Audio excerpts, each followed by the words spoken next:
कन्यादान क्यों होता है, पुत्रदान क्यों नहीं होता है? कन्यादान का इतना महत्व क्यों है? पुत्र का दान इसलिए नहीं होता क्योंकि पुत्र अग्निदान अंतिम संस्कार के लिए पुत्रों को अधिकार दिया गया है और कन्यादान की महिमा का महत्व बहुत ज़्यादा बताया गया है।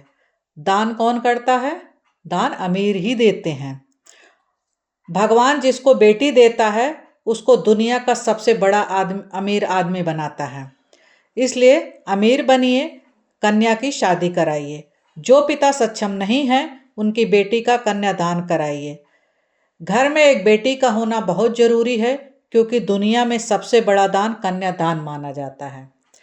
कन्यादान एक ऐसा मौका होता है, माता और पिता 94 नरक में ना पड़कर सीधे बैकुंठ में चले जाते हैं। आज मैं कन्यादान का वास्तविक अर्थ बताऊंगी जो हमारे वेद शास्त्रों में बताया गया है। समाज में यह अर्थ बताया जाता है कि कन्यादान का मतलब होता है कन्या का दान करना, जो कि बिल्कुल गलत है। कन्यादान का अर्थ होता है गोत्र दान करना। कन्या अपना गोत्र छोड़कर वर के गोत्र में प्रवेश करती है। पिता अपने कन्या के गोत्र से विदा करते हैं और उस गोत्र को अग्निदेव से दान करते हैं। फिर वर अग्निदेव को साक्षी मानकर कन्या को अपना गोत्र प्रदान करता है।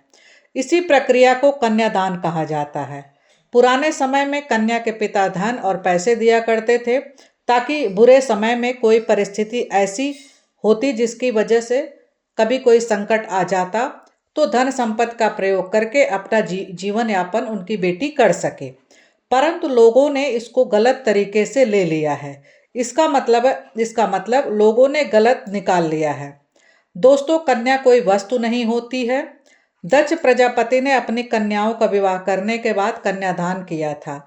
27 नक्षत्रों के प्रजापति पुत्री कहा गया है जिनका विवाह चंद्रमा से हुआ था ताकि सृष्टि का संचालन हो सके और संस्कृत का विकास हो।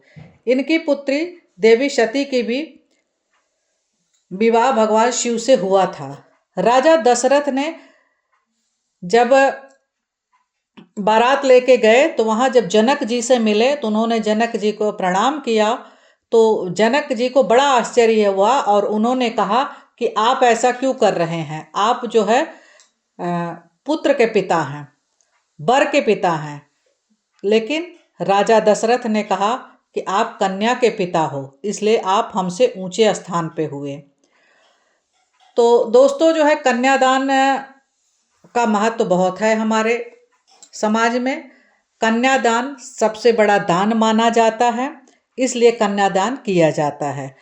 दोस्तों, उम्मीद करती हूँ कि आप सबको मेरी वीडियो पसंद आई होगी। अगर पसंद आए तो लाइक शेयर सब्सक्राइब जरूर करें और कमेंट में जय माता दी जरूर लिखें।